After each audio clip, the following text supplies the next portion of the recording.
California ਦੇ ਸੈਂਕਰਾਮੈਂਟੋ ਵਿੱਚ ਹੋਲਾ ਮਹੱਲਾ ਮੌਕੇ ਗਿਆਨ ਖੜਕ ਪ੍ਰਦਰਸ਼ਨੀ, ਨੌਜਵਾਨਾਂ ਨੂੰ ਸਿੱਖ ਇਤਿਹਾਸ ਨਾਲ ਜੋੜਨ ਦੀ ਕੋਸ਼ਿਸ਼। 13 ਅਪ੍ਰੈਲ ਨੂੰ ਵਿਧਾਨ ਸਭਾ ਦੇ ਵਿਸ਼ੇਸ਼ ਸੈਸ਼ਨ ਵਿੱਚ ਬਣੇਗਾ ਬੇਅਦਬੀ ਰੋਕਣ ਲਈ ਸਖਤ ਕਾਨੂੰਨ। ਡੀਐਮ ਗਗਨਦੀਪ ਰੰਧਾਵਾ ਦੀ ਮੌਤ ਦਾ ਮਾਮਲਾ ਤਪਿਆ, ਲਾਲਜੀਤ ਸਿੰਘ ਭੁੱਲਰ ਗ੍ਰਿਫਤਾਰ।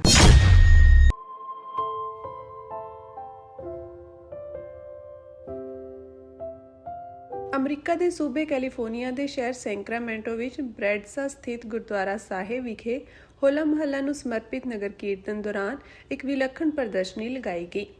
ਗਿਆਨ ਖੜਕ ਸਿਰਲੇਖ ਹੇਠ ਲਗਾਈ ਗਈ ਇਸ ਪ੍ਰਦਰਸ਼ਨੀ ਵਿੱਚ ਸਿੱਖ ਸੰਘਰਸ਼ ਨਾਲ ਸੰਬੰਧਿਤ ਤਸਵੀਰਾਂ, ਮਹੱਤਵਪੂਰਨ ਜਾਣਕਾਰੀ ਅਤੇ ਇਤਿਹਾਸਕ ਕਿਤਾਬਾਂ ਨੂੰ ਦਰਸਾਇਆ ਗਿਆ।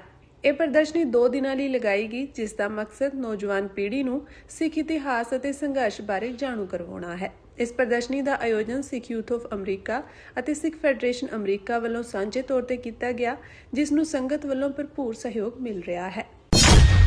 13 ਅਪ੍ਰੈਲ ਨੂੰ ਵਿਸਾਖੀ ਵਾਲੇ ਦਿਨ ਪੰਜਾਬ ਦੀ ਕੈਬਨਿਟ ਵੱਲੋਂ ਬਕਾਇਦਾ ਮਨਜ਼ੂਰ ਕੀਤਾ ਹੋਇਆ ਕਾਨੂੰਨ, ਤੁਹਾਡੀ ਬਣਾਈ ਹੋਈ ਵਿਧਾਨ ਸਭਾ, ਤੁਹਾਡੀ ਚੁਣੀ ਹੋਈ ਵਿਧਾਨ ਸਭਾ, ਪੰਜਾਬ ਦੀ ਵਿਧਾਨ ਸਭਾ ਦੇ ਵਿੱਚ ਪੇਸ਼ ਕੀਤਾ ਜਾਏਗਾ ਔਰ ਪਾਸ ਕੀਤਾ ਜਾਏਗਾ ਉਸੇ ਦਿਨ। ਪੰਜਾਬ ਵਿਧਾਨ ਸਭਾ ਦੇ ਸਪੀਕਰ ਕੁਲਤਾਰ ਸਿੰਘ ਸੰਧਵਾ ਨੇ ਅੱਜ ਬੇਅਦਬੀ ਦੀਆਂ ਘਟਨਾਵਾਂ ਰੋਕਣ ਲਈ ਸਖਤ ਕਾਨੂੰਨ ਲਿਆਉਣ ਦਾ ਐਲਾਨ ਕੀਤਾ ਹੈ। ਉਨ੍ਹਾਂ ਦੱਸਿਆ ਕਿ 13 ਅਪ੍ਰੈਲ ਨੂੰ ਵਿਧਾਨ ਸਭਾ ਦਾ ਵਿਸ਼ੇਸ਼ ਸੈਸ਼ਨ ਸੱਦਿਆ ਗਿਆ ਹੈ, ਜਿਸ ਵਿੱਚ ਜਾਗਤ ਜੋਤ ਸ੍ਰੀ ਗੁਰੂ ਗ੍ਰੰਥ ਸਾਹਿਬ ਜੀ ਸਤਿਕਾਰ ਐਕਟ 2008 ਵਿੱਚ ਸੋਧ ਕਰਕੇ ਨਵਾਂ ਅਤੇ ਸਖਤ ਕਾਨੂੰਨ ਲਿਆਂਦਾ ਜਾਵੇਗਾ। ਸੰਧਵਾ ਨੇ ਪ੍ਰਗਟਾਵਾ ਅੱਜ ਸਮਾਣਾ ਵਿੱਚ ਟਾਵਰ ਮੋਰਚੇ ਦੀ ਸੰਗਤ ਨਾਲ ਮੁਲਾਕਾਤ ਦੌਰਾਨ ਕੀਤਾ। ਉਨ੍ਹਾਂ ਬਾਬਾ ਬੰਦਾ ਸਿੰਘ ਬਹਾਦਰ ਚੌਂਕ ਵਿੱਚ ਇਕੱਠ ਨੂੰ ਸੰਬੋਧਨ ਕਰਦਿਆਂ ਕਿਹਾ ਕਿ ਉਹ 14 ਅਪ੍ਰੈਲ ਨੂੰ ਖੁਦ ਇਸ ਕਾਨੂੰਨ ਦਾ ਖਰੜਾ ਲੈ ਕੇ ਸਮਾਣਾ ਮੋਰਚੇ ਵਿੱਚ ਪਹੁੰਚਣਗੇ ਅਤੇ ਅਕਤੂਬਰ 2024 ਤੋਂ ਟਾਵਰ ਤੇ ਬੈਠੇ ਭਾਈ ਗੁਰਜੀਤ ਸਿੰਘ ਖਾਲਸਾ ਨੂੰ ਸੌਂਪਣਗੇ। ਇਸ ਮੌਕੇ ਟਾਵਰ ਤੇ ਬੈਠੇ ਭਾਈ ਗੁਰਜੀਤ ਸਿੰਘ ਖਾਲਸਾ ਨਾਲ ਮੋਬਾਈਲ ਤੇ ਗੱਲਬਾਤ ਵੀ ਕੀਤੀ ਗਈ। ਭਾਈ ਗੁਰਜੀਤ ਸਿੰਘ ਨੇ ਪੰਜਾਬ ਸਰਕਾਰ ਵੱਲੋਂ ਵਿਸ਼ੇਸ਼ ਸੈਸ਼ਨ ਸੱਦਣ ਦੇ ਫੈਸਲੇ ਦਾ ਸਵਾਗਤ ਕੀਤਾ ਅਤੇ ਭਰੋਸਾ ਦਿੱਤਾ ਕਿ ਸਖਤ ਕਾਨੂੰਨ ਪਾਸ ਹੋਣ ਮਗਰੋਂ ਉਹ ਟਾਵਰ ਤੋਂ ਹੇਠਾਂ ਉਤਰ ਆਉਣਗੇ। ਸਪੀਕਰ ਸੰਧਵਾ ਨੇ ਦੱਸਿਆ ਕਿ ਤਜਵੀਜ਼ਤ ਕਾਨੂੰਨ ਵਿੱਚ ਦੋਸ਼ੀਆਂ ਲਈ ਸਖਤ ਸਜ਼ਾ, ਭਾਰੀ ਜੁਰਮਾਨੇ, ਜਾਇਦਾਦ ਜ਼ਬਤ ਕਰਨ ਅਤੇ ਡਿਜੀਟਲ ਸਮੱਗਰੀ ਰਾਹੀਂ ਕੀਤੇ ਗਏ ਅਪਰਾਧਾਂ ਨੂੰ ਵੀ ਸ਼ਾਮਿਲ ਕੀਤਾ ਜਾਵੇਗਾ। ਮੁੱਖ ਮੰਤਰੀ ਭਗਵੰਤ ਮਾਨ ਨੇ ਸੰਤ ਸਮਾਜ ਅਤੇ ਕਾਨੂੰਨੀ ਮਾਹਰਾਂ ਨਾਲ ਸਲਾਹ ਮਸ਼ਵਰਾ ਕਰਕੇ ਹੀ ਇਹ ਕਦਮ ਚੁੱਕਿਆ ਹੈ। ਮੀਡੀਆ ਇੰਚਾਰਜ ਬਲਤੇਜ ਪੰਨੂ ਨੇ ਕਿਹਾ ਕਿ ਸਪੀਕਰ ਸੰਧਵਾ ਅਤੇ ਵਿਧਾਇਕ ਡਾਕਟਰ ਇੰਦਰਬੀਰ ਸਿੰਘ ਨਿੱਜਰ ਨੇ ਭਾਈ ਗੁਰਜੀਤ ਸਿੰਘ ਖਾਲਸਾ ਨੂੰ ਆਪਣਾ ਪ੍ਰਦਰਸ਼ਨ ਖਤਮ ਕਰਨ ਅਤੇ ਵਿਧਾਨ ਸਭਾ ਦੇ ਵਿਸ਼ੇਸ਼ ਇਜਲਾਸ ਵਿੱਚ ਸ਼ਾਮਿਲ ਹੋਣ ਦਾ ਵੀ ਸੱਦਾ ਦਿੱਤਾ ਹੈ। ਬੜਾ ਮੰਦਭਾਗਾ ਹੈ ਕਿ ਪਿਛਲੇ ਸਮਿਆਂ ਦੇ ਵਿੱਚ ਤੇ ਹੁਣ ਵੀ ਇੱਕ ਕਲਯੁਗ ਦੀ ਕਰਤੂਤ ਕਹਿਣਾ ਮੈਂ ਕਿ ਸਾਡੇ ਇਸ਼ਟ ਦੀ ਬੇਅਦਬੀ ਕਰਾਈ ਜਾ ਰਹੀ ਔਰ ਉਹਦੇ ਲਈ ਆਪ ਸਭ ਦਾ ਵੀ ਤੇ ਸਾਡਾ ਵੀ ਇਹ ਮੰਗ ਸੀ ਵੀ ਇਹਦੇ ਲਈ ਇੱਕ ਸਖਤ ਕਾਨੂੰਨ ਜ਼ਰੂਰ ਹੋਣਾ ਚਾਹੀਦਾ। ਇੱਕ ਕਮੇਟੀ ਵੀ ਬਣਾਈ ਗਈ ਵਿਧਾਨ ਸਭਾ ਦੀ, ਉਹਨੇ ਵੀ ਬਹੁਤ ਸਾਰੀਆਂ ਵਿਚਾਰ ਵਿਮਰਸ਼ ਕੀਤੇ। ਸੋ ਕੱਲ ਸੰਤਾਂ ਮਹਾਂਪੁਰਸ਼ਾਂ ਦੀ ਹਾਜ਼ਰੀ ਦੇ ਵਿੱਚ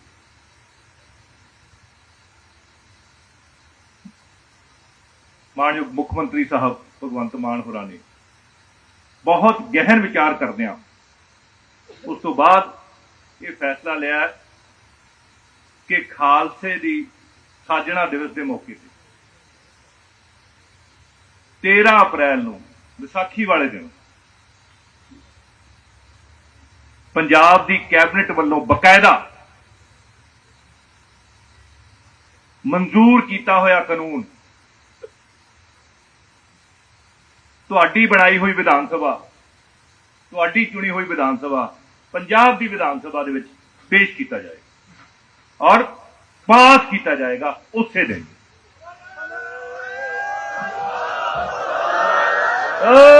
ਸ੍ਰੀ ਅਕਾਲ।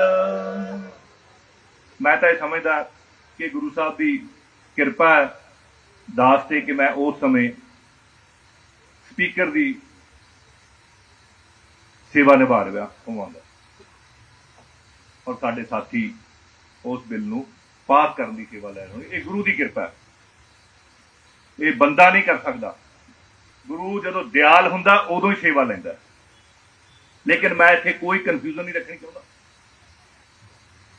ਅਸੀਂ ਸਾਰੇ ਹੀ ਚਾਹੁੰਦੇ ਆ ਕਿ ਬੇਅਦਬੀ ਕਿਸੇ ਦੀ ਨਾ ਹੋਵੇ, ਤੇ ਉਸ ਗੁਰੂ ਦੀ ਬੇਅਦਬੀ ਜਿਹੜਾ ਹੈ ਹੀ ਸਰਬ ਸਾਂਝਾ, ਜਿਹੜੇ ਸਾਡੇ ਗੁਰੂ ਪਿਤਾ ਦਾ ਹੁਕਮ ਹੀ ਹੈ, ਵੇਦ ਕਤੇਬ ਕਹੋ ਮਤ ਝੂਠੇ, ਝੂਠਾ ਜੋ ਨਾ ਵਿਚਾਰੇ। ਐਡੇ ਮਹਾਨ ਫਿਲਾਸਫੀ, ਐਡਾ ਮਹਾਨ ਹੁਕਮ। तो उसे दिन वो बिल पास करके दूसरे दिन मैं वो खरड़ा इस मोर्चे ते खुद आके दे के जावांगा तुहानू। बाकी अगे गुरु ने सेवा लेनी है।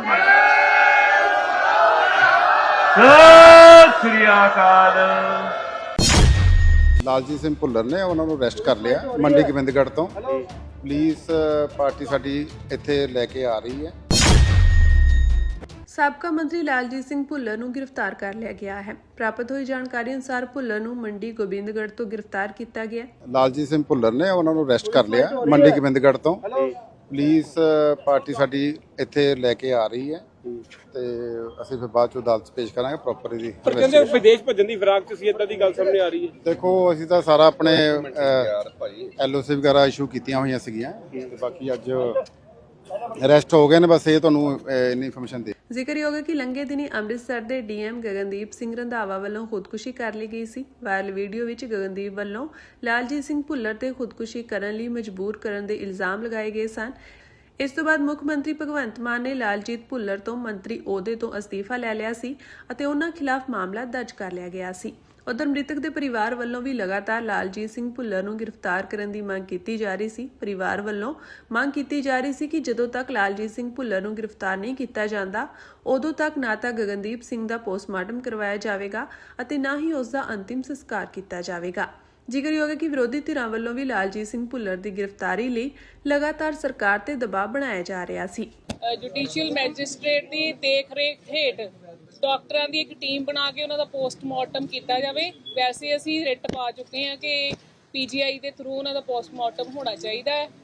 ਠੀਕ ਹੈ। ਤੀਸਰਾ ਮੈਂ ਚਾਹੁੰਦੀ ਹਾਂ ਕਿ ਲਾਲਜੀਤ ਭੁੱਲਰ ਦਾ ਪੁਲਿਸ ਰਿਮਾਂਡ ਲੈ ਕੇ ਬਾਕੀ ਜਿਹੜੇ ਦੋਸ਼ੀ ਆ ਜਿਹੜੇ ਕਿ ਹਲੇ ਨਹੀਂ ਫੜੇ ਗਏ ਉਹਨਾਂ ਦੀ ਪੁੱਛਗਿੱਛ ਕਰਕੇ ਉਹਨਾਂ ਨੂੰ ਵੀ ਤੁਰੰਤ ਫੜਿਆ ਜਾਵੇ ਤੇ ਕੱਲ 24 ਤਰੀਕ ਨੂੰ ਤੇ ਉਹਨਾਂ ਦਾ ਜਦੋਂ ਆ ਪੋਸਟਮਾਰਟਮ ਹੋ ਜਾਂਦਾ ਤਾਂ ਉਸ ਤੋਂ ਬਾਅਦ ਅਸੀਂ ਅੰਤਮ ਰਸਮਾਂ ਕਰ ਸਕੀਏ। ਹਾਂਜੀ ਠੀਕ ਹੈ, ਪਰ ਹਲੇ ਬਾਕੀ ਨਹੀਂ ਨਾ ਗ੍ਰਿਫਤਾਰ ਹੋਏ ਤੇ ਉਹਨਾਂ ਦੇ ਫਾਦਰ ਨਹੀਂ ਹੋਏ, ਬਜ਼ੁਰਗ ਆ ਚਲੋ। ਤੇ ਮੇਰੀ ਵੀ ਮਦਰ ਇਨ ਲਾ ਸਵੇਰ ਦੇ ਤੁਸੀਂ ਚੀਕਾਂ ਸੁਣ ਲਈਆਂ ਹੋਣੀਆਂ ਉਹਨਾਂ ਦੀਆਂ, ਉਹ ਵੀ ਕਿੰਨੇ ਪਰੇਸ਼ਾਨ, ਉਹ ਵੀ ਉਸੇ ਏਜ ਚੋਂ ਉਸੇ ਚੋਂ ਲੰਘ ਰਹੇ। ਹਾਂਜੀ ਜਿਹੜੇ ਵੀ ਤੁਹਾਡੇ ਕੋਲ ਪ੍ਰੂਫ ਨੇ, ਚਾਹੇ ਉਹ ਮੋਬਾਈਲ ਹੈ ਚਾਹੇ ਤੁਹਾਡੇ ਕੋਲ ਵੀਡੀਓਜ਼ ਨੇ, ਇਹ ਤੁਸੀਂ ਉਸੇ ਏਜੰਸੀ ਨੂੰ ਦੋਗੇ ਜਿਹਦੇ ਕੋਲ ਜਾਂਚ ਜਾਏਗੀ। ਹਾਂਜੀ ਬਿਲਕੁਲ। ਪੋਸਟਮਾਰਟਮ ਲਈ ਮੈਂ ਕਹਿ ਰਹੀ ਹਾਂ ਕਿ ਉਹਨਾਂ ਇੱਕ ਡਾਕਟਰਾਂ ਦੀ ਇੱਕ ਟੀਮ ਬਣਾਈ ਜਾਵੇ ਤੇ ਹਾਂ ਜੁਡੀਸ਼ੀਅਲ ਮੈਜਿਸਟ੍ਰੇਟ ਦੀ ਦੇਖ-ਰੇਖ ਹੇਠ, ਕਿਉਂਕਿ ਮੈਨੂੰ ਸ਼ੱਕ ਹੈ ਕਿ ਕੁਝ ਵੀ ਜਿਹੜੇ ਉਹਨਾਂ ਦੇ ਫਿਜ਼ੀਕਲ ਟਾਰਚਰ ਕੀਤਾ ਗਿਆ ਉਹ ਤਾਂ ਹੀ ਆਇਡੈਂਟੀਫਾਈ ਹੋਊਗਾ। ਮੋਬਾਈਲ ਲੈਣ ਵਾਸਤੇ ਕੋਈ ਦਬਾਅ ਪਾਇਆ ਜਾ ਰਿਹਾ? ਨਹੀਂ ਕੋਈ ਦਬਾਅ ਉਹਨਾਂ ਨੇ ਕੋਈ ਦਬਾਅ ਨਹੀਂ ਪਾਇਆ ਜੀ। ਉਹਨਾਂ ਸਿਰਫ ਆਏ ਸੀ ਔਰ ਬਾਕੀ ਕਾਰਵਾਈ ਕੀਤੀ ਆ ਉਹਦੇ ਅਨੁਸਾਰ ਜੋ ਸਾਡੀ ਬਣਦੀ ਅਸੀਂ ਦੱਸ ਦਿੱਤਾ ਉਹਨਾਂ ਨੂੰ ਕਿ ਜਿੱਦਾਂ ਵੀ ਹੋਊਗਾ ਬਾਅਦ ਦੇ ਵਿੱਚ ਇਹ ਜਲਦੀ ਤੋਂ ਜਲਦੀ ਹੋਵੇ ਤਾਂ ਕਿ ਉਹਨਾਂ ਦੀ ਅਸੀਂ ਅੰਤਿਮ ਰਸਮਾਂ ਗੱਲ ਕਰ ਸਕੀਏ। ਜਿੰਨੀ ਕਾਰਵਾਈ ਹੋਈ ਹੈ ਹਾਂਜੀ ਥੋੜੇ ਪਰਸੈਂਟੇਜ ਚਲੋ ਸਾਨੂੰ ਮਿਲਿਆ, ਲੇਟ ਹੋਈ ਆ ਪਰ ਫਿਰ ਵੀ ਇਹ ਸਾਰੀ ਪਬਲਿਕ ਦਾ ਸਾਥ ਸੀਗਾ, ਤੁਹਾਡਾ ਸਾਥ ਸੀਗਾ, ਸਾਡਾ ਮੀਡੀਆ ਦਾ ਬੜਾ ਵੱਡਾ ਸਾਥ ਸੀ। ਬਿਲਕੁਲ ਇੰਨੇ ਦਿਨ ਹੋ ਗਏ, ਤੁਹਾਨੂੰ ਪਤਾ ਕਿ 21 ਤਰੀਕ ਦਾ ਹੋਇਆ ਸਾਰਾ ਕੁਝ ਤੇ ਅੱਜ 23 ਤਰੀਕ ਹੋ ਗਈ। ਉਹ ਤੇ ਕਹਿ ਰਹੇ ਜੀ ਦੇਖੋ ਫੇਸਬੁੱਕ ਤੇ ਪੋਸਟ ਪਾ ਕੇ ਕਿ ਮੈਂ ਆਤਮ ਸਮਰਪਣ ਕੀਤਾ, ਤੁਹਾਨੂੰ ਲੱਗਦਾ ਕਿ ਕਿਤੇ ਨਾ ਕਿਤੇ ਫਿਰ ਪਹਿਲਾਂ ਕਿਉਂ ਨਹੀਂ ਕੀਤਾ ਉਹਨੇ? ਅਸੀਂ ਤੇ ਇਹ ਕਹਿ ਸਕਦੇ ਹਾਂ ਕਿ ਇਹ ਹੇਟ ਆ, ਕਾਈਂਡ ਆਫ ਰੇਸਿਜ਼ਮ ਕਹਿ ਸਕਦੇ ਹਾਂ ਕਿ ਆਪਾਂ ਇਹੀ ਵਰਡ ਯੂਜ਼ ਕਰ ਸਕਦੇ। ਮੈਨੂੰ ਲੱਗਦਾ ਕਿ ਬਿਨਾਂ ਰੀਜ਼ਨ ਤੋਂ ਸਾਨੂੰ ਉਹ ਗੋਲੀ ਮਾਰ ਗਏ ਆ। ਪਿਛਲੇ ਸ਼ਨੀਚਰਵਾਰ ਨੂੰ ਅਲਬਰਟਾ ਦੇ ਰੋਕੀ ਪਹਾੜਾਂ ਵੱਲ ਜਾ ਰਹੇ ਬਰਿੰਦਰ ਸਿੰਘ ਨਾਮਕ ਨੌਜਵਾਨ ਉੱਤੇ ਨੇੜਿਓਂ ਲੰਘ ਰਹੇ ਪਿਕਅਪ ਟਰੱਕ ਤੋਂ ਚਲਾਈਆਂ ਗਈਆਂ ਗੋਲੀਆਂ ਦੌਰਾਨ ਉਸ ਦੀ ਮੌਤ ਹੋ ਗਈ। ਗੋਲੀਬਾਰੀ ਦੀ ਘਟਨਾ ਐਡਮੰਟਨ ਦੇ ਬਿਲਕੁਲ ਦੱਖਣ ਵਿੱਚ ਲੇਡੂਕ ਕੋਲ ਵਾਪਰੀ। ਰਾਇਲ ਕੈਨੇਡੀਅਨ ਮਾਊਂਟਡ ਪੁਲਿਸ ਮੁਤਾਬਕ ਇੱਕ ਸਲੇਟੀ ਰੰਗ ਦਾ ਪਿਕਅਪ ਟਰੱਕ ਉਸ ਹੋਂਡਾ ਸਿਵਿਕ ਕਾਰ ਨੇੜੇ ਆਇਆ ਜਿਸ ਨੂੰ ਬਰਿੰਦਰ ਚਲਾ ਰਿਹਾ ਸੀ। ਸ਼ੱਕੀ ਵਾਹਨ ਦੀ ਪਛਾਣ ਫੋਰਡ F150 ਵਜੋਂ ਹੋਈ ਹੈ, ਪਰ ਪੁਲਿਸ ਦੇ ਹੱਥ ਅਜੇ ਖਾਲੀ ਹਨ। ਘਟਨਾ ਸਮੇਂ ਕਾਰ ਵਿੱਚ ਸਵਾਰ ਬਰਿੰਦਰ ਦੇ ਦੋਸਤ ਨੇ ਸੁਰੱਖਿਆ ਕਾਰਨਾਂ ਕਰਕੇ ਆਪਣਾ ਨਾਮ ਗੁਪਤ ਰੱਖਣ ਦੀ ਸ਼ਰਤ ਉੱਤੇ ਦੱਸਿਆ ਕਿ ਇਸ ਹਮਲੇ ਨੇ ਉਸ ਨੂੰ ਹਿਲਾ ਕੇ ਰੱਖ ਦਿੱਤਾ ਹੈ ਅਤੇ ਉਹ ਡਰਿਆ ਹੋਇਆ ਹੈ। ਉਸਨੇ ਦੱਸਿਆ ਕਿ ਅਸੀਂ ਇਸ ਸਮੇਂ ਸੱਚਮੁੱਚ ਅਸੁਰੱਖਿਅਤ ਮਹਿਸੂਸ ਕਰ ਰਹੇ ਹਾਂ। ਹਰ ਵਾਰ ਜਦੋਂ ਅਸੀਂ ਬਾਹਰ ਜਾਂਦੇ ਹਾਂ ਅਸੀਂ ਵਾਰ-ਵਾਰ ਸ਼ੀਸ਼ਿਆਂ ਵੱਲ ਵੇਖਦੇ ਹਾਂ। ਅਸੀਂ ਭਾਰਤ ਵਿੱਚ ਸੁਣਦੇ ਸੀ ਕਿ ਕੈਨੇਡਾ ਬਹੁਤ ਸੁਰੱਖਿਅਤ ਹੈ, ਪਰ ਹੁਣ ਅਜਿਹਾ ਮਹਿਸੂਸ ਨਹੀਂ ਹੁੰਦਾ। ਦੱਸ ਦਈਏ ਕਿ ਬਰਿੰਦਰ 3 ਸਾਲ ਪਹਿਲਾਂ ਪੜ੍ਹਾਈ ਲਈ ਭਾਰਤ ਤੋਂ ਕੈਨੇਡਾ ਆਇਆ ਸੀ। ਓਨਟਾਰੀਓ ਵਿੱਚ ਬਿਜ਼ਨਸ ਦੀ ਡਿਗਰੀ ਪੂਰੀ ਕਰਨ ਤੋਂ ਬਾਅਦ ਉਹ ਕੁਝ ਮਹੀਨੇ ਪਹਿਲਾਂ ਅਲਬਰਟਾ ਚਲਾ ਗਿਆ ਸੀ, ਜਿੱਥੇ ਉਹ ਉਸਾਰੀ ਦੇ ਕੰਮ ਵਿੱਚ ਨੌਕਰੀ ਕਰਦਾ ਸੀ। ਗੋਲੀਬਾਰੀ ਵਾਲੇ ਦਿਨ ਬਰਿੰਦਰ ਅਤੇ ਉਸ ਦੇ ਬਚਪਨ ਦੇ 2 ਦੋਸਤ ਜੋ ਉਸ ਨੂੰ 15 ਸਾਲਾਂ ਤੋਂ ਵੱਧ ਸਮੇਂ ਤੋਂ ਜਾਣਦੇ ਸਨ, ਛੁੱਟੀ ਵਾਲੇ ਦਿਨ ਘੁੰਮਣ ਫਿਰਨ ਲਈ ਇਕੱਠੇ ਬੈਨਫ ਜਾ ਰਹੇ ਸਨ। ਦੋਸਤ ਅਨੁਸਾਰ ਇਹ ਵਿਵਾਦ ਉਦੋਂ ਸ਼ੁਰੂ ਹੋਇਆ ਜਦੋਂ ਪਿਕਅਪ ਟਰੱਕ ਵਿੱਚ ਸਵਾਰ 2 ਵਿਅਕਤੀਆਂ ਨੇ ਉਹਨਾਂ ਵੱਲ ਇਸ਼ਾਰਾ ਕੀਤਾ। ਉਹਨਾਂ ਨੂੰ ਲੱਗਿਆ ਕਿ ਇਹ ਸਿਰਫ ਇੱਕ ਦੋਸਤਾਨਾ ਇਸ਼ਾਰਾ ਸੀ, ਇਸ ਲਈ ਅਸੀਂ ਸਾਰਿਆਂ ਨੇ ਵੀ ਹੱਥ ਹਿਲਾ ਦਿੱਤਾ। ਕੁਝ ਪਲਾਂ ਬਾਅਦ ਟਰੱਕ ਨੇ ਰਫ਼ਤਾਰ ਵਧਾਈ, ਫਿਰ ਦੁਬਾਰਾ ਉਹਨਾਂ ਦੇ ਬਰਾਬਰ ਆ ਕੇ ਹੌਲੀ ਹੋ ਗਿਆ। ਟਰੱਕ ਵਿੱਚੋਂ ਇੱਕ ਗੋਲੀ ਚਲਾਈ ਗਈ ਜੋ ਗੱਡੀ ਚਲਾ ਰਹੇ ਬਰਿੰਦਰ ਦੀ ਗਰਦਨ ਤੇ ਲੱਗੀ। ਉਸਨੇ ਜ਼ਖਮੀ ਹਾਲਤ ਵਿੱਚ ਗੱਡੀ ਸਾਈਡ ਉੱਤੇ ਤਾਂ ਲਗਾਈ, ਪਰ ਮੌਕੇ ਤੇ ਹੀ ਦਮ ਤੋੜ ਦਿੱਤਾ। ਅਸੀਂ ਕੋਈ 2 ਵਜੇ ਨਾਲ ਘਰੋਂ ਨਿਕਲੇ ਆ ਬੈਂਫ ਜਾਣ ਨੂੰ, ਤੇ ਹਾਈਵੇ 2 ਤੇ ਪਹੁੰਚੇ ਆ ਤਾਂ ਅਸੀਂ ਤਾਂ ਆਪਣੀਆਂ ਗੱਲਾਂ 'ਚ ਬਿਜ਼ੀ ਸੀਗੇ, ਤੇ ਪਿੱਛੋਂ 2 ਜਣੇ ਆਏ ਆ, ਪਿੱਕੇ ਦੇ ਸੀਗੇ, ਤੇ ਉਹਨਾਂ ਨੇ ਮਤਲਬ ਸਾਨੂੰ ਵੇਵ ਜਿਹਾ ਕੀਤਾ ਵੀ ਜਿਵੇਂ ਇੱਥੇ ਸਾਰੇ ਕਰ ਦਿੰਦੇ ਆ ਨਾ, ਵੀ ਜਿਵੇਂ ਜੈਸਚਰ ਜਿਹਾ ਕਰ ਦਿੰਦੇ ਵੀ ਹੈਲੋ ਹਾਏ ਕਿੱਦਾਂ ਬਾਈ। ਤੇ ਉਹ ਆਏ ਆ ਤੇ ਉਹਨਾਂ ਨੇ ਵੀ ਕੀਤਾ ਹੈਲੋ, ਤੇ ਅਸੀਂ ਵੀ ਅੱਗੋਂ ਹਾਂ ਕਰਤਾ ਵੀ ਹਾਂਜੀ ਬਾਈ ਕਿੱਦਾਂ ਜੋ ਵੀ ਹੈ ਨਾ। ਇੱਕਦਮ ਉਹਨਾਂ ਪਿੱਛੇ ਬਾਝ ਕੀਤਾ, ਪਿੱਕਾ ਆਪਣਾ ਸਲੋ ਕੀਤਾ ਹੈ, ਤੇ ਪਿੱਛੋਂ ਉਹਨਾਂ ਐਕਸਲਰੇਟ ਕੀਤਾ ਹੈ ਤੇ ਗੋਲੀਆਂ ਚਲਾ ਕੇ ਭੱਜ ਗਏ। ਉਹ ਤਾਂ ਠੀਕ ਹੀਗਾ, ਬਟ ਸਾਨੂੰ ਇਹ ਨਹੀਂ ਪਤਾ ਲੱਗਾ ਵੀ ਬਰਿੰਦਰ ਦੇ ਗੋਲੀ ਲੱਗ ਗਈ ਆ। ਉਹ ਤਾਂ ਫਿਰ ਬਾਈ ਨੇ ਪਤਾ ਨਹੀਂ ਕਿਵੇਂ ਹਿੰਮਤ ਕਰਕੇ ਮੈਨੂੰ ਉਹਨੇ ਹੱਥ ਮਾਰਿਆ ਵੀ ਆਪਣੀ ਨੈਕ ਵੱਲ ਇਸ਼ਾਰਾ ਕੀਤਾ ਵੀ ਮੇਰੇ ਗੋਲੀ ਲੱਗ ਗਈ ਆ। ਫਿਰ ਇਹ ਸਭ ਹੋ ਗਿਆ ਸਾਰਾ ਕੁਝ। ਦੂਜੇ ਪਾਸੇ ਘਟਨਾ ਦੀ ਜਾਂਚ ਕਰ ਰਹੇ ਅਧਿਕਾਰੀਆਂ ਦਾ ਕਹਿਣਾ ਹੈ ਕਿ ਇਸ ਹੱਤਿਆ ਦੇ ਪਿੱਛੇ ਦਾ ਮਕਸਦ ਅਜੇ ਵੀ ਸਾਫ਼ ਨਹੀਂ ਹੈ ਅਤੇ ਅਜਿਹਾ ਕੋਈ ਸਬੂਤ ਨਹੀਂ ਮਿਲਿਆ ਜੋ ਇਸ ਗੱਲ ਦੀ ਪੁਸ਼ਟੀ ਕਰਦਾ ਹੋਵੇ ਕਿ ਇਹ ਹਮਲਾ ਨਿਸ਼ਾਨਾ ਬਣਾ ਕੇ ਕੀਤਾ ਗਿਆ ਸੀ।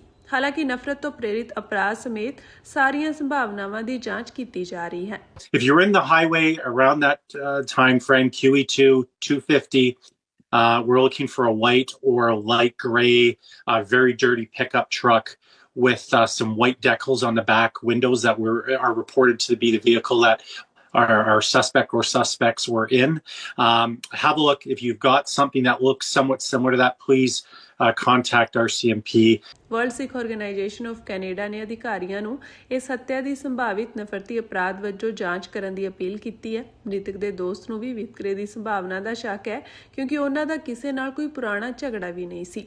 ਬਰਿੰਦਰ ਆਪਣੇ ਮਾਪਿਆਂ ਦਾ ਇਕਲੌਤਾ ਪੁੱਤਰ ਸੀ, ਜਿਸ ਦੀ ਮ੍ਰਿਤਕ ਦੇਹ ਨੂੰ ਹੁਣ ਪੰਜਾਬ ਵਾਪਸ ਭੇਜਣ ਲਈ ਪ੍ਰਬੰਧ ਕੀਤੇ ਜਾ ਰਹੇ ਹਨ। ਸਾਡਾ ਸੋਚਣਾ ਵਾ ਕਿ ਜਿੱਦਾਂ ਉਹਨਾਂ ਨੇ ਪਹਿਲਾਂ ਸਾਡੇ ਤੇ ਵੇਵ ਕੀਤਾ ਆ ਕੇ ਉਹਨਾਂ ਨੇ ਦੇਖ ਲਿਆ ਵੀ ਇਹ ਮਤਲਬ ਬਰਾਊਨ ਸਕਿਨ ਕਹਿ ਲਓ ਕਿ ਸਾਡੀ ਕਮਿਊਨਿਟੀ ਦੀ ਨਹੀਂ ਇਹ ਜਾਂ ਸਮਥਿੰਗ ਕੁਛ ਇੱਦਾਂ ਦਾ ਵੀ ਉਹਨਾਂ ਦੇ ਦਿਮਾਗ 'ਚ ਆਇਆ ਹੋਊਗਾ ਕਿ ਅਸੀਂ ਤੇ ਇਹ ਕਹਿ ਸਕਦੇ ਹਾਂ ਕਿ ਇਹ ਹੇਟ ਆ, ਕਾਈਂਡ ਆਫ ਰੇਸਿਜ਼ਮ ਕਹਿ ਸਕਦੇ ਹਾਂ ਕਿ ਆਪਾਂ ਇਹੀ ਵਰਡ ਯੂਜ਼ ਕਰ ਸਕਦੇ। ਮੈਨੂੰ ਲੱਗਦਾ ਕਿ ਬਿਨਾਂ ਰੀਜ਼ਨ ਤੋਂ ਸਾਨੂੰ ਉਹ ਗੋਲੀ ਮਾਰ ਗਏ ਆ।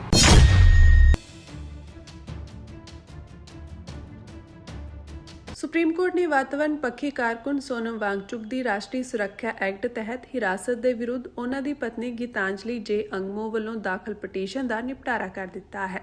ਜਸਟਿਸ ਅਰਵਿੰਦ ਕੁਮਾਰ ਅਤੇ ਪੀਬੀ ਵਰਾਲੇ ਦੇ ਬੈਂਚ ਨੇ ਕਿਹਾ ਕਿ ਕੇਂਦਰ ਨੇ 14 ਮਾਰਚ ਨੂੰ ਵਾਂਗਚੁਕ ਦੀ ਹਿਰਾਸਤ ਦੇ ਆਪਣੇ ਹੁਕਮ ਨੂੰ ਰੱਦ ਕਰ ਦਿੱਤਾ ਸੀ, ਇਸ ਲਈ ਇਸ ਮਾਮਲੇ ਵਿੱਚ ਹੁਣ ਕੁਝ ਨਹੀਂ ਬਚਿਆ ਹੈ। ਇਸ ਤੋਂ ਪਹਿਲਾਂ ਸ਼ਿਖਰਲੀ ਅਦਾਲਤ ਨੇ ਕੇਂਦਰ ਨੂੰ ਪੁੱਛਿਆ ਸੀ ਕਿ ਕੀ ਸਰਕਾਰ ਦੀ ਵਾਂਗਚੁਕ ਦੀ ਸਿਹਤ ਦੀ ਸਥਿਤੀ ਨੂੰ ਧਿਆਨ ਵਿੱਚ ਰੱਖਦੇ ਹੋਏ ਉਸ ਦੀ ਹਿਰਾਸਤ ਤੇ ਮੁੜ ਵਿਚਾਰ ਕਰਨ ਦੀ ਕੋਈ ਸੰਭਾਵਨਾ ਹੈ। ਕੇਂਦਰ ਨੇ 14 ਮਾਰਚ ਨੂੰ ਕਿਹਾ ਸੀ ਕਿ ਉਸ ਨੇ ਲੇਹ ਵਿੱਚ ਹੋਏ ਹਿੰਸਕ ਪ੍ਰਦਰਸ਼ਨਾਂ ਦੌਰਾਨ 4 ਲੋਕਾਂ ਦੀ ਮੌਤ ਤੋਂ ਬਾਅਦ ਸੋਨਮ ਵਾਂਗਚੁਕ ਦੀ ਗ੍ਰਿਫਤਾਰੀ ਦੇ ਲਗਭਗ 6 ਮਹੀਨਿਆਂ ਬਾਅਦ NSA ਤਹਿਤ ਉਸ ਦੀ ਹਿਰਾਸਤ ਨੂੰ ਤੁਰੰਤ ਪ੍ਰਭਾਵ ਨਾਲ ਰੱਦ ਕਰ ਦਿੱਤਾ ਹੈ। ਦੱਸਦੀ ਕਿ ਲੱਦਾਖ ਲਈ ਸੂਬੇ ਦੇ ਦਰਜੇ ਅਤੇ ਸੰਵਿਧਾਨ ਦੀ 6ਵੀਂ ਅਨੁਸੂਚੀ ਵਿੱਚ ਸ਼ਾਮਿਲ ਕਰਨ ਦੀਆਂ ਮੰਗਾਂ ਨੂੰ ਲੈ ਕੇ ਲੇਹ ਵਿੱਚ ਹੋਏ ਪ੍ਰਦਰਸ਼ਨਾਂ ਦੇ 2 ਦਿਨ ਬਾਅਦ ਵਾਂਗਚੁਕ ਨੂੰ 26 ਸਤੰਬਰ 2025 ਨੂੰ ਹਿਰਾਸਤ ਵਿੱਚ ਲਿਆ ਗਿਆ ਸੀ। ਇਨ੍ਹਾਂ ਪ੍ਰਦਰਸ਼ਨਾਂ ਵਿੱਚ 22 ਪੁਲਿਸ ਕਰਮਚਾਰੀਆਂ ਸਮੇਤ 45 ਤੋਂ ਵੱਧ ਲੋਕ ਜ਼ਖਮੀ ਹੋਏ ਸਨ।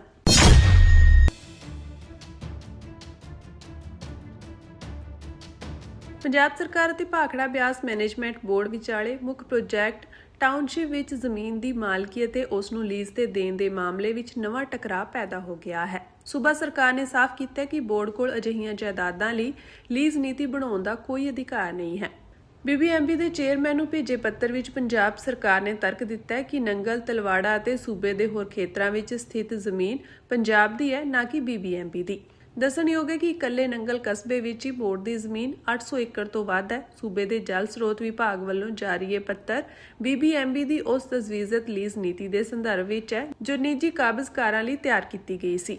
ਸੂਬਾ ਸਰਕਾਰ ਨੇ ਪੰਜਾਬ ਪੁਨਰਗਠਨ ਐਕਟ 1966 ਦੀਆਂ ਧਾਰਾਵਾਂ ਦਾ ਹਵਾਲਾ ਦਿੱਤਾ ਹੈ। ਧਾਰਾ 48(1) ਅਨੁਸਾਰ ਅਣਵੰਡੇ ਪੰਜਾਬ ਦੀ ਜ਼ਮੀਨ ਉਸ ਉੱਤਰਾਧਿਕਾਰੀ ਰਾਜ ਦੀ ਹੁੰਦੀ ਹੈ ਜਿਸ ਵਿੱਚ ਉਹ ਸਥਿਤ ਹੈ। ਸਰਕਾਰ ਨੇ ਦਾਅਵਾ ਕੀਤਾ ਹੈ ਕਿ ਐਕਟ ਦੀਆਂ ਧਾਰਾਵਾਂ 6, 48(1) ਅਤੇ 48(6) ਅਨੁਸਾਰ ਅਜਿਹੀ ਜ਼ਮੀਨ ਦੀ ਮਾਲਕੀ ਅਤੇ ਪ੍ਰਬੰਧਨ ਪੰਜਾਬ ਦੇ ਅਧਿਕਾਰ ਖੇਤਰ ਵਿੱਚ ਆਉਂਦਾ ਹੈ। ਪੰਜਾਬ ਸਰਕਾਰ ਵੱਲੋਂ ਭੇਜੇ ਗਏ ਪੱਤਰ ਵਿੱਚ ਇਸ ਗੱਲ ਤੇ ਜ਼ੋਰ ਦਿੱਤਾ ਗਿਆ ਹੈ ਕਿ ਐਕਟ ਦੀ ਧਾਰਾ 79 ਤਹਿਤ ਗਠਿਤ BBMP ਨੂੰ ਸਿਰਫ ਭਾਖੜਾ, ਨੰਗਲ ਅਤੇ ਬਿਆਸ ਪ੍ਰੋਜੈਕਟ ਦੇ ਕੰਮਾਂ ਨੂੰ ਚਲਾਉਣ ਅਤੇ ਉਹਨਾਂ ਦੀ ਸਾਂਭ ਸੰਭਾਲ ਕਰਨ ਦਾ ਹੀ ਅਖਤਿਆਰ ਹੈ। ਪੱਤਰ ਵਿੱਚ ਕਿਹਾ ਗਿਆ ਕਿ BBMP ਸਿਰਫ ਉਹਨਾਂ ਜਾਇਦਾਦਾਂ ਦਾ ਪ੍ਰਬੰਧਨ ਕਰ ਸਕਦੀ ਹੈ ਜੋ ਇਸ ਦੇ ਕੰਮਾਂ ਨੂੰ ਨੇਪਰੇ ਚਾੜਨ ਲਈ ਜ਼ਰੂਰੀ ਹਨ। ਉਸ ਦਾਇਰੇ ਤੋਂ ਬਾਹਰ ਦੀ ਕੋਈ ਵੀ ਜ਼ਮੀਨ ਸੂਬਾ ਸਰਕਾਰ ਦੇ ਕੰਟਰੋਲ ਹੇਠ ਰਹਿੰਦੀ ਹੈ। ਫਰੀਦਕੋਟ ਜ਼ਿਲ੍ਹੇ ਦੇ ਕੋਟਕਪੁਰਾ ਨੇੜੇ ਸਥਿਤ ਇੱਕ ਪਿੰਡ ਵਿੱਚੋਂ ਕਰਜ਼ੇ ਤੋਂ ਪਰੇਸ਼ਾਨ ਦੋ ਸਕੇ ਕਿਸਾਨ ਭਰਾਵਾਂ ਵੱਲੋਂ ਰੇਲ ਗੱਡੀ ਅੱਗੇ ਕੁੱਦ ਕੇ ਆਤਮ ਹੱਤਿਆ ਕਰਨ ਦਾ ਮਾਮਲਾ ਸਾਹਮਣੇ ਆਇਆ ਹੈ। ਸੂਚਨਾ ਮਿਲਦੇ ਹੀ ਰੇਲਵੇ ਪੁਲਿਸ ਨੇ ਮੌਕੇ ਤੇ ਪਹੁੰਚ ਕੇ ਦੋਵਾਂ ਲਾਸ਼ਾਂ ਨੂੰ ਕਬਜ਼ੇ ਵਿੱਚ ਲਿਆ ਅਤੇ ਪੋਸਟਮਾਰਟਮ ਲਈ ਫਰੀਦਕੋਟ ਦੇ ਮੈਡੀਕਲ ਕਾਲਜ ਹਸਪਤਾਲ ਭੇਜ ਦਿੱਤਾ। ਪੁਲਿਸ ਵੱਲੋਂ ਪਰਿਵਾਰਕ ਮੈਂਬਰਾਂ ਦੇ ਬਿਆਨਾਂ ਦੇ ਆਧਾਰ ਤੇ ਅਗਲੀ ਕਾਰਵਾਈ ਕੀਤੀ ਜਾ ਰਹੀ ਹੈ। ਮ੍ਰਿਤਕ ਦੀ ਪਛਾਣ ਪਿੰਡ ਹਰੀਨੋ ਵਾਸੀ ਜਸਕਰਨ ਸਿੰਘ ਅਤੇ ਉਹਨਾਂ ਦੇ ਛੋਟੇ ਭਰਾ ਜਸਵਿੰਦਰ ਸਿੰਘ ਉਰਫ ਜੋਰਾ ਸਿੰਘ ਵਜੋਂ ਹੋਈ ਹੈ। ਜਾਂਚ ਵਿੱਚ ਸਾਹਮਣੇ ਆਇਆ ਕਿ ਕਰਜ਼ੇ ਦੇ ਭਾਰੀ ਬੋਝ ਕਾਰਨ ਉਹਨਾਂ ਨੇ ਖੌਫਨਾਕ ਕਦਮ ਚੁੱਕਿਆ। ਪਰਿਵਾਰ ਅਨੁਸਾਰ ਉਹਨਾਂ ਨੇ ਲਗਭਗ 25 ਲੱਖ ਰੁਪਏ ਦਾ ਕਰਜ਼ਾ ਲਿਆ ਹੋਇਆ ਸੀ ਜੋ ਵਿਆਜ ਨਾਲ ਵੱਧ ਕੇ ਕਰੀਬ 50 ਲੱਖ ਰੁਪਏ ਤੱਕ ਪਹੁੰਚ ਗਿਆ ਸੀ। 3 ਮਹੀਨੇ ਪਹਿਲਾਂ ਉਹਨਾਂ ਨੇ ਆਪਣੀ ਕੁਝ ਜ਼ਮੀਨ ਵੇਚ ਕੇ ਕਰਜ਼ੇ ਦਾ ਇੱਕ ਹਿੱਸਾ ਚੁਕਾਇਆ ਸੀ, ਪਰ ਇਸ ਦੇ ਬਾਵਜੂਦ ਵਿੱਤੀ ਹਾਲਤ ਸੁਧਰ ਨਹੀਂ ਸਕੀ। ਲਗਭਗ 9 ਮਹੀਨੇ ਪਹਿਲਾਂ ਦੋਵਾਂ ਭਰਾਵਾਂ ਨੇ ਇੱਕ ਟਰੈਕਟਰ ਖਰੀਦਿਆ ਸੀ ਜਿਸ ਦੀਆਂ ਕਿਸ਼ਤਾਂ ਚੁਕਾਉਣ ਵਿੱਚ ਹੀ ਉਹਨਾਂ ਨੂੰ ਮੁਸ਼ਕਿਲ ਆ ਰਹੀ ਸੀ। ਇਸੇ ਵਿਚਕਾਰ ਆਲੂ ਦੀ ਫਸਲ ਖਰਾਬ ਹੋ ਗਈ ਜਿਸ ਨਾਲ ਉਹਨਾਂ ਦੀ ਆਮਦਨ ਤੇ ਡੂੰਘਾ ਅਸਰ ਪਿਆ। ਬੈਂਕ ਵੱਲੋਂ ਵਾਰ-ਵਾਰ ਕਿਸ਼ਤ ਜਮ੍ਹਾਂ ਕਰਵਾਉਣ ਲਈ ਦਬਾਅ ਬਣਾਇਆ ਜਾ ਰਿਹਾ ਸੀ ਜਿਸ ਕਾਰਨ ਉਹ ਮਾਨਸਿਕ ਤੌਰ ਤੇ ਕਾਫੀ ਪਰੇਸ਼ਾਨ ਹੋ ਗਏ ਸਨ। ਪ੍ਰਾਪਤ ਹੋਈ ਜਾਣਕਾਰੀ ਅਨੁਸਾਰ ਦੋਵੇਂ ਭਰਾ ਆਪਸ ਵਿੱਚ ਬਹੁਤ ਪਿਆਰ ਨਾਲ ਰਹਿੰਦੇ ਸਨ ਅਤੇ ਖੇਤੀ ਦਾ ਕੰਮ ਮਿਲ ਕੇ ਕਰਦੇ ਸਨ। ਘਟਨਾ ਵਾਲੇ ਦਿਨ ਉਹ ਇੱਕ ਹੀ ਦੁਪਹੀਆ ਵਾਹਨ ਤੇ ਸਵਾਰ ਹੋ ਕੇ ਰੇਲਵੇ ਲਾਈਨ ਤੱਕ ਪਹੁੰਚੇ ਅਤੇ ਇੱਕ ਦੂਜੇ ਦਾ ਹੱਥ ਫੜ ਕੇ ਟ੍ਰੇਨ ਅੱਗੇ ਕੁੱਦ ਗਏ। ਪਰ ਜਿਹੜੇ ਹਿਮਾਚਲ ਦੇ ਕਮਰਸ਼ੀਅਲ ਵਹੀਕਲਸ ਹੈ ਤਾਂ ਕਿ ਹਿਮਾਚਲ ਦੀ ਜਿਹੜੀ ਇੰਡਸਟਰੀ ਨੂੰ ਅਸੀਂ ਸੱਟ ਮਾਰੀਏ ਫਿਰ ਉਹ ਇੰਨੀ ਜ਼ਿਆਦਾ ਸੱਟ ਹੋ ਗਈ ਕਿ ਹਿਮਾਚਲ ਪੈਰਾਂ ਤੇ ਆ ਜਾਊਗਾ। ਹਿਮਾਚਲ ਪ੍ਰਦੇਸ਼ ਸਰਕਾਰ ਵੱਲੋਂ 1 ਅਪ੍ਰੈਲ ਤੋਂ ਐਂਟਰੀ ਟੈਕਸ ਵਧਾਉਣ ਦੇ ਫੈਸਲੇ ਨੇ ਦੋਵਾਂ ਸੂਬਿਆਂ ਦੇ ਸਰਹੱਦੀ ਇਲਾਕਿਆਂ ਵਿੱਚ ਤਣਾਅ ਪੈਦਾ ਕਰ ਦਿੱਤਾ ਹੈ। ਇਸ ਦੇ ਜਵਾਬ ਵਿੱਚ ਪੰਜਾਬ ਦੇ ਕੈਬਨਿਟ ਮੰਤਰੀ ਹਰਜੋਤ ਸਿੰਘ ਬੈਂਸ ਨੇ ਅੱਜ ਐਲਾਨ ਕੀਤਾ ਹੈ ਕਿ ਪੰਜਾਬ ਸਰਕਾਰ ਵੀ ਹਿਮਾਚਲ ਪ੍ਰਦੇਸ਼ ਵਿੱਚ ਰਜਿਸਟਰਡ ਵਪਾਰਕ ਗੱਡੀਆਂ ਤੇ ਐਂਟਰੀ ਟੈਕਸ ਲਗਾਉਣ ਦੀ ਯੋਜਨਾ ਬਣਾ ਰਹੀ ਹੈ। ਉਹਨਾਂ ਨੇ ਕਿਹਾ ਕਿ ਹਾਲਾਂਕਿ ਸਰਕਾਰ ਆਮ ਲੋਕਾਂ ਤੇ ਬੋਝ ਨਹੀਂ ਪਾਉਣਾ ਚਾਹੁੰਦੀ, ਪਰ ਹਿਮਾਚਲ ਦੀਆਂ ਵਪਾਰਕ ਗੱਡੀਆਂ ਤੇ ਟੈਕਸ ਲਗਾ ਕੇ ਉੱਥੋਂ ਦੀ ਸਰਕਾਰ ਨੂੰ ਲੋਕਾਂ ਦੀ ਤਕਲੀਫ ਦਾ ਅਹਿਸਾਸ ਕਰਵਾਇਆ ਜਾਵੇਗਾ। ਮੰਤਰੀ ਹਰਜੋਤ ਸਿੰਘ ਬੈਂਸ ਨੇ ਸਖਤ ਰੁਖ ਅਖਤਿਆਰ ਕਰਦਿਆਂ ਕਿਹਾ ਕਿ ਹਿਮਾਚਲ ਸਰਕਾਰ ਵੱਲੋਂ ਨੈਸ਼ਨਲ ਹਾਈਵੇ ਤੇ ਟੈਕਸ ਲਗਾਉਣਾ ਪੂਰੀ ਤਰ੍ਹਾਂ ਗੈਰ ਕਾਨੂੰਨੀ ਹੈ ਕਿਉਂਕਿ ਇਹ ਸੜਕਾਂ national highway authority of India ਅਧੀਨ ਆਉਂਦੀਆਂ ਹਨ। ਪੰਜਾਬ ਸਰਕਾਰ ਇਸ ਮਾਮਲੇ ਨੂੰ ਲੈ ਕੇ ਸੁਪਰੀਮ ਕੋਰਟ ਦਾ ਦਰਵਾਜ਼ਾ ਖੜਕਾਉਣ ਦੀ ਤਿਆਰੀ ਕਰ ਰਹੀ ਹੈ। ਦੂਜੇ ਪਾਸੇ ਹਿਮਾਚਲ ਦੇ ਊਨਾ ਤੋਂ ਭਾਜਪਾ ਵਿਧਾਇਕ ਸਤਪਾਲ ਸੱਤੀ ਨੇ ਵੀ ਆਪਣੀ ਹੀ ਸਰਕਾਰ ਦੇ ਇਸ ਫੈਸਲੇ ਦੀ ਨਿਖੇਧੀ ਕੀਤੀ ਹੈ। ਦੱਸ ਦਈਏ ਕਿ ਇਸ ਟੈਕਸ ਵਾਅਦੇ ਦਾ ਵਿਰੋਧ ਸਿਰਫ ਸਿਆਸੀ ਪੱਧਰ ਤੇ ਹੀ ਨਹੀਂ ਸਗੋਂ ਜਨਤਕ ਪੱਧਰ ਤੇ ਵੀ ਹੋ ਰਿਹਾ ਹੈ। ਸਥਾਨਕ ਜਥੇਬੰਦੀਆਂ ਅਤੇ ਦੋਵਾਂ ਸੂਬਿਆਂ ਦੇ ਨਿਵਾਸੀਆਂ ਨੇ 1 ਅਪ੍ਰੈਲ ਤੋਂ ਅੰਤਰਰਾਜੀ ਸਰਹੱਦਾਂ ਤੇ ਚੱਕਾ ਜਾਮ ਕਰਨ ਦੀ ਯੋਜਨਾ ਬਣਾਈ ਹੈ। ਲੋਕਾਂ ਦਾ ਕਹਿਣਾ ਹੈ ਕਿ ਰੋਜ਼ਾਨਾ ਕੰਮਕਾਜ ਲਈ ਇੱਕ ਸੂਬੇ ਤੋਂ ਦੂਜੇ ਸੂਬੇ ਜਾਣ ਵਾਲਿਆਂ ਲਈ ਇਹ ਟੈਕਸ ਇੱਕ ਵੱਡੀ ਮੁਸੀਬਤ ਬਣ ਜਾਵੇਗਾ। ਅਸੀਂ ਸਾਰੇ ਬਾਕੀਆਂ ਤੇ ਨਹੀਂ, ਫਿਰ ਅਸੀਂ ਸਿਰਫ ਹਿਮਾਚਲ ਦੀ ਗੱਡੀਆਂ ਟੈਕਸ ਲਾਵਾਂਗੇ, ਪਰ ਅਸੀਂ ਵੀ ਫਿਰ ਹਿਮਾਚਲ ਦੀ ਕਮਰਸ਼ੀਅਲ ਗੱਡੀਆਂ ਤਾਂ ਅਸੀਂ ਨਾਲ ਕੀ ਹਰਕਤ ਨਹੀਂ ਕਰਨੀ ਤਾਂ ਕਿ ਸਾਡੀਆਂ ਧੀਆਂ ਸਾਡੀਆਂ ਭੈਣਾਂ ਅਸੀਂ ਉਹਨਾਂ ਤੇ ਨਹੀਂ, ਪਰ ਜਿਹੜੇ ਹਿਮਾਚਲ ਦੇ ਕਮਰਸ਼ੀਅਲ ਵਹੀਕਲਸ ਹੈ ਤਾਂ ਕਿ ਹਿਮਾਚਲ ਦੀ ਜਿਹੜੀ ਇੰਡਸਟਰੀ ਨੂੰ ਅਸੀਂ ਸੱਟ ਮਾਰੀਏ ਫਿਰ ਉਹ ਇੰਨੀ ਜ਼ਿਆਦਾ ਸੱਟ ਹੋ ਗਈ ਕਿ ਹਿਮਾਚਲ ਪੈਰਾਂ ਤੇ ਆ ਜਾਊਗਾ। ਤਾਂ ਅਸੀਂ ਉਹ ਜਿਹੜਾ ਤਾਂ ਕਿ ਆਮ ਲੋਕਾਂ ਨੂੰ ਨਹੀਂ, ਅਸੀਂ ਚਾਹੁੰਦੇ ਕਿ ਸਾਰਾ ਮਹਿਤਪੁਰ ਉਹਨਾਂ ਆ ਕੇ ਸਾਡੇ ਨੰਗਲ ਤੋਂ ਖਰੀਦਦਾਰੀ ਕਰੇ, ਅਨੰਦਪੁਰ ਸਾਹਿਬ ਤੋਂ, ਬਟ ਹਿਮਾਚਲ ਦੀ ਜਿੰਨੀ ਕਮਰਸ਼ੀਅਲ ਵਹੀਕਲਸ ਨੇ ਜੇ ਅਗਰ ਹਿਮਾਚਲ ਨਹੀਂ ਲੈਂਦਾ। ਸੈਕਿੰਡ, ਅਸੀਂ ਜਿਹੜਾ ਹੈ ਮਾਈ ਏਜੀ ਆਫਿਸ ਇਜ਼ ਵਰਕਿੰਗ, ਅਸੀਂ ਸੁਪਰੀਮ ਕੋਰਟ ਵੀ ਜਾ ਰਹੇ ਹਾਂ ਬਿਕੋਜ਼ ਇਹ ਨੈਸ਼ਨਲ ਹਾਈਵੇ ਹੈ ਤੇ ਨੈਸ਼ਨਲ ਹਾਈਵੇ ਦੇ ਉੱਤੇ ਤੁਸੀਂ ਬਾਹਰ ਜਿਹੜਾ ਹੈ ਕੋਈ ਤੁਹਾਡਾ ਐਂਟੀਟੀ ਆ ਤੁਸੀਂ ਆਪਣੀ ਸੜਕ ਬਣਾ ਲਓ, ਉਹ ਇੱਕ ਨੈਸ਼ਨਲ ਹਾਈਵੇ ਹੈ, ਤੁਸੀਂ ਆਪਣੀ ਸੜਕ ਬਣਾ ਲਓ ਤੇ ਲਾ ਲਓ। ਉਹ ਨੈਸ਼ਨਲ ਹਾਈਵੇ ਦੇ ਉੱਤੇ ਕੋਈ ਵੀ ਸਟੇਟ ਦਾ ਜਿਹੜਾ ਟੈਕਸ ਨਹੀਂ ਲੈ ਸਕਦਾ। ਫਿਰ ਜਿਵੇਂ ਮੈਂ ਤੁਹਾਨੂੰ ਕਿਹਾ ਕਿ ਸਾਡੇ ਹੈ ਨਾ, ਤਾਂ ਤੁਹਾਡੇ ਸਭ ਦੇ ਕੋਈ ਦੁਕਾਨ ਉਹਨਾਂ ਤੇ ਨਹੀਂ, ਪਰ ਜਿੰਨਾ ਕਮਰਸ਼ੀਅਲ ਐਕਟੀਵਿਟੀ ਉਹਨਾਂ ਦੀ ਸਰਕਾਰੀ ਬੱਸਾਂ ਤੇ ਲਾਵਾਂਗੇ। ਦੁੱਖ ਦੀ ਗੱਲ ਹੈ ਸਾਡੇ ਲਈ ਇਹ ਜੋ ਕੈਮਰੇ ਦੇ ਵਿੱਚ ਆਇਆ, ਉਹ ਬੱਚੇ ਨੇ ਅੰਗਾਂ ਨੂੰ ਕੂੜੇ ਦੇ ਢੇਰਾਂ ਦੇ ਵਿੱਚ ਇਸ ਤਰੀਕੇ ਨਾਲ ਸਿੱਟਿਆ। ਇਹ ਕਿਸੇ ਦੇ ਦਰਸੇ ਦੇ ਮੁਤਾਬਕ ਹੋਇਆ ਜਾਂ ਕਿੱਦਾਂ ਹੋਇਆ, ਉਹਦੇ ਬਾਰੇ ਹੁਣ ਪ੍ਰਸ਼ਾਸਨ ਲੱਭ ਰਿਹਾ, ਉਸ ਬੱਚੇ ਨੂੰ ਵੀ ਲੱਭ ਰਹੇ ਆ ਕਿ ਕਿਹਦਾ ਬੱਚਾ ਸੀਗਾ। ਝੁੱਗੀਆਂ ਝੌਂਪੜੀਆਂ ਨੇ ਇੱਥੇ, ਬੰਗਲਾਦੇਸ਼ੀ ਆਏ ਹੋਏ ਨੇ ਇੱਥੇ। ਕਾਫੀ ਦੇਰ ਤੋਂ ਅਸੀਂ ਕਿਹਾ ਵੀ ਇਹਨਾਂ ਬੰਗਲਾਦੇਸ਼ੀਆਂ ਨੂੰ ਪੂਰਾ ਇਹਨਾਂ ਦਾ ਵੈਰੀਫਾਈ ਹੋਣਾ ਚਾਹੀਦਾ, ਇਹਨਾਂ ਦਾ ਕੋਈ ਪ੍ਰੂਫ ਹੋਣਾ ਚਾਹੀਦਾ, ਪਰ ਇਹਨਾਂ ਦਾ ਕੋਈ ਪ੍ਰੂਫ ਨਹੀਂ, ਕੋਈ ਆਈਡੀ ਨਹੀਂ ਹੈ। ਲੁਧਿਆਣਾ ਦੇ ਖੰਨਾ ਤੋਂ ਬੇਅਦਬੀ ਦੀ ਘਟਨਾ ਸਾਹਮਣੇ ਆਈ ਹੈ। ਸਿੱਖ ਐਵਨਿਊ ਇਲਾਕੇ ਦੇ ਲੇਨ ਨੰਬਰ 2 ਵਿੱਚ ਪਵਿੱਤਰ ਗੁਟਕਾ ਸਾਹਿਬ ਦੇ ਕੁਝ ਅੰਗ ਖਿਲਰੇ ਮਿਲੇ ਹਨ। ਇਸ ਘਟਨਾ ਕਾਰਨ ਸਿੱਖ ਭਾਈਚਾਰੇ ਅਤੇ ਸਥਾਨਕ ਨਿਵਾਸੀਆਂ ਵਿੱਚ ਭਾਰੀ ਰੋਸ ਹੈ। ਘਟਨਾ ਦੀ ਗੰਭੀਰਤਾ ਨੂੰ ਦੇਖਦੇ ਹੋਏ ਭਾਰੀ ਪੁਲਿਸ ਫੋਰਸ ਤਾਇਨਾਤ ਕਰ ਦਿੱਤੀ ਗਈ ਹੈ। ਪੁਲਿਸ ਨੇ ਇਲਾਕੇ ਤੋਂ ਸੀਸੀਟੀਵੀ ਫੁਟੇਜ ਪ੍ਰਾਪਤ ਕਰ ਲਈ ਹੈ, ਜਿਸ ਨਾਲ ਮਾਮਲੇ ਵਿੱਚ ਇੱਕ ਨਵਾਂ ਮੋੜ ਆਇਆ ਹੈ। ਫੁਟੇਜ ਵਿੱਚ ਲਗਭਗ 11 ਸਾਲ ਦਾ ਇੱਕ ਬੱਚਾ ਗਲੀ ਵਿੱਚ ਗੁਟਕਾ ਸਾਹਿਬ ਦੇ ਅੰਗ ਖਿਲਾਰਦਾ ਦਿਖਾਈ ਦੇ ਰਿਹਾ ਹੈ। ਹਾਲਾਂਕਿ ਸਥਾਨਕ ਲੋਕਾਂ ਤੇ ਸੰਗਤ ਦਾ ਮੰਨਣਾ ਹੈ ਕਿ ਇਹ ਸਿਰਫ ਇੱਕ ਬੱਚੇ ਦੀ ਸ਼ਰਾਰਤ ਨਹੀਂ ਹੋ ਸਕਦੀ, ਸਗੋਂ ਇਸ ਪਿੱਛੇ ਕੋਈ ਡੂੰਘੀ ਸਾਜ਼ਿਸ਼ ਹੈ। ਸਥਾਨਕ ਨਿਵਾਸੀਆਂ ਨੇ ਪੁਲਿਸ ਤੋਂ ਮੰਗ ਕੀਤੀ ਹੈ ਕਿ ਇਸ ਮਾਮਲੇ ਦੀ ਡੂੰਘਾਈ ਨਾਲ ਜਾਂਚ ਕੀਤੀ ਜਾਵੇ। ਉਹਨਾਂ ਦਾ ਦੋਸ਼ ਹੈ ਕਿ ਇਲਾਕੇ ਵਿੱਚ ਰਹਿਣ ਵਾਲੇ ਕੁਝ ਝੁੱਗੀ ਝੋਪੜੀ ਵਾਲਿਆਂ ਦੀ ਭੂਮਿਕਾ ਸ਼ੱਕੀ ਹੈ। ਇਹਨਾਂ ਬਾਰੇ ਲੋਕਾਂ ਦੇ ਪਛਾਣ ਪੱਤਰਾਂ ਅਤੇ ਦਸਤਾਵੇਜ਼ਾਂ ਦੀ ਪੂਰੀ ਜਾਂਚ ਕੀਤੀ ਜਾਣੀ ਚਾਹੀਦੀ ਹੈ। ਸ਼੍ਰੋਮਣੀ ਗੁਰਦੁਆਰਾ ਪ੍ਰਬੰਧਕ ਕਮੇਟੀ ਨੇ ਮਾਮਲੇ ਨੂੰ ਗੰਭੀਰਤਾ ਨਾਲ ਲਿਆ ਅਤੇ ਤੁਰੰਤ ਪੁਲਿਸ ਸ਼ਿਕਾਇਤ ਦਰਜ ਕਰਵਾਈ। ਇਸ ਦੌਰਾਨ ਸ਼੍ਰੋਮਣੀ ਅਕਾਲੀ ਦਲ ਦੇ ਖੰਨਾ ਹਲਕਾ ਇੰਚਾਰਜ ਯਾਦਵਿੰਦਰ ਸਿੰਘ ਯਾਦੂ ਨੇ ਘਟਨਾ ਸਥਾਨ ਦਾ ਦੌਰਾ ਕੀਤਾ ਅਤੇ ਇਸ ਘਟਨਾ ਦੀ ਸਖਤ ਨਿੰਦਾ ਵੀ ਕੀਤੀ। ਉਹਨਾਂ ਨੇ ਇਸ ਨੂੰ ਨਾਮੁਆਫ ਕਰਨਯੋਗ ਅਤੇ ਘਿਨਾਉਣਾ ਅਪਰਾਧ ਦੱਸਿਆ। ਬੜੀ ਮੰਦਭਾਗੀ ਘਟਨਾ ਵਾਪਰੀ ਹੈ। ਗੁਟਕਾ ਸਾਹਿਬ ਦੇ ਅੰਗ ਗਲੀਆਂ 'ਚ ਖਿਲਰੇ ਹੋਏ ਮਿਲੇ ਨੇ। ਕੋਈ 11-12 ਸਾਲ ਦੇ ਬੱਚੇ ਨੇ ਜੋ ਮਤਲਬ ਉਹਨਾਂ ਨੇ ਉਹ ਖਿਲਾਰਦਾ ਜਾ ਰਿਹਾ, ਕਿਉਂਕਿ ਇੱਕ ਵੀਡੀਓ ਆਈ ਹੈ ਸਾਹਮਣੇ, ਇੱਕ ਬੱਚਾ ਉਹ ਅੰਗ ਖਿਲਾਰਦਾ ਜਾ ਰਿਹਾ।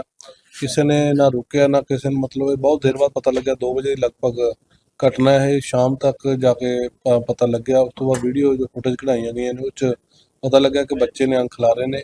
ਇਹਦੇ ਪਿੱਛੇ ਕੀ ਸਾਜ਼ਿਸ਼ ਹੈ, ਕੌਣ ਲੋਕ ਨੇ, ਇਹ ਅਸੀਂ ਪ੍ਰਸ਼ਾਸਨ ਨੂੰ ਬੇਨਤੀ ਕਰਦੇ ਹਾਂ ਕਿ ਜਲਦ ਤੋਂ ਜਲਦ ਉਹ ਕਿਸ ਇਨਸਾਨ ਦੀ ਇਹ ਮਨਸ਼ਾ ਕਿ ਉਹਨਾਂ ਨੂੰ ਲੱਭ ਕੇ ਉਹਨਾਂ ਤੇ ਕਾਰਵਾਈ ਕੀਤੀ ਜਾਵੇ, ਸਖਤ ਤੋਂ ਸਖਤ ਉਹਨਾਂ ਤੇ ਕਾਰਵਾਈ ਕੀਤੀ ਜਾਵੇ। ਸੋ ਅੱਜ ਕਿਉਂਕਿ ਅਸੀਂ ਸਿਟੀ ਟੂ ਥਾਣਾ ਸਿਟੀ ਟੂ ਖੰਨਾ ਵਿਖੇ ਪਹੁੰਚੇ ਹਾਂ, ਸਾਰੀ ਸ਼੍ਰੋਮਣੀ ਕਮੇਟੀ ਦੇ ਸਾਰੇ ਮੈਂਬਰ ਸਾਹਿਬ ਵੀ ਆਏ ਨੇ, ਜਿੰਨੇ ਵੀ ਉੱਥੇ ਅਹੁਦੇਦਾਰ ਨੇ। ਗੁਰਦੁਆਰਾ ਸਾਹਿਬ ਸ਼੍ਰੋਮਣੀ ਕਮੇਟੀ ਦਾ ਜੋ ਮੰਜੀ ਸਾਹਿਬ ਤੋਂ ਵੀ ਸਾਡੇ ਪ੍ਰਚਾਰਕ ਵੀਰ ਪਹੁੰਚੇ ਨੇ। ਸੋ ਅੰਗਾਂ ਦੀ ਗਿਣਤੀ ਵੀ ਹੁਣ ਤੱਕ ਚੱਲ ਰਹੀ ਆ, ਉਹ ਗਿਣ ਰਹੇ ਨੇ ਕਿੰਨੇ ਅੰਗ ਮਿਸਿੰਗ ਨੇ। ਗੁਰੂ ਮਹਾਰਾਜ ਜੀ ਦੇ ਸਰੂਪ ਗੁਟਕਾ ਸਾਹਿਬ ਦੇ ਅੰਗ ਜਿਹੜੇ ਨੇ ਇੱਥੇ ਕਿਸੇ ਬੱਚੇ ਦੇ ਦੁਆਰਾ ਕਿਸੇ ਸਾਜ਼ਿਸ਼ ਤਹਿਤ ਪਾੜ ਕੇ ਸਿੱਟੇ ਗਏ ਨੇ, ਜੋ ਕਿ ਸਾਰਾ ਮਹੱਲਾ ਇਸ ਟਾਈਮ ਉਦਾਸ ਹੈ ਤੇ ਬੜੀ ਦੁੱਖ ਦੀ ਗੱਲ ਹੈ ਸਾਡੇ ਲਈ ਇਹ ਜੋ ਕੈਮਰੇ ਦੇ ਵਿੱਚ ਆਇਆ, ਉਹ ਬੱਚੇ ਨੇ ਅੰਗਾਂ ਨੂੰ ਕੂੜੇ ਦੇ ਢੇਰਾਂ ਦੇ ਵਿੱਚ ਇਸ ਤਰੀਕੇ ਨਾਲ ਸਿੱਟਿਆ। ਇਹ ਕਿਸੇ ਦੇ ਦਰਸੇ ਦੇ ਮੁਤਾਬਕ ਹੋਇਆ ਜਾਂ ਕਿੱਦਾਂ ਹੋਇਆ, ਉਹਦੇ ਬਾਰੇ ਹੁਣ ਪ੍ਰਸ਼ਾਸਨ ਲੱਭ ਰਿਹਾ, ਉਸ ਬੱਚੇ ਨੂੰ ਵੀ ਲੱਭ ਰਹੇ ਆ ਕਿ ਕਿਹਦਾ ਬੱਚਾ ਸੀਗਾ। ਝੁੱਗੀਆਂ ਝੌਂਪੜੀਆਂ ਨੇ ਇੱਥੇ, ਬੰਗਲਾਦੇਸ਼ੀ ਆਏ ਹੋਏ ਨੇ ਇੱਥੇ। ਕਾਫੀ ਦੇਰ ਤੋਂ ਅਸੀਂ ਕਿਹਾ ਵੀ ਇਹਨਾਂ ਬੰਗਲਾਦੇਸ਼ੀਆਂ ਨੂੰ ਪੂਰਾ ਇਹਨਾਂ ਦਾ ਵੈਰੀਫਾਈ ਹੋਣਾ ਚਾਹੀਦਾ, ਇਹਨਾਂ ਦਾ ਕੋਈ ਪ੍ਰੂਫ ਹੋਣਾ ਚਾਹੀਦਾ, ਪਰ ਇਹਨਾਂ ਦਾ ਕੋਈ ਪ੍ਰੂਫ ਨਹੀਂ, ਕੋਈ ਆਈਡੀ ਨਹੀਂ ਹੈ।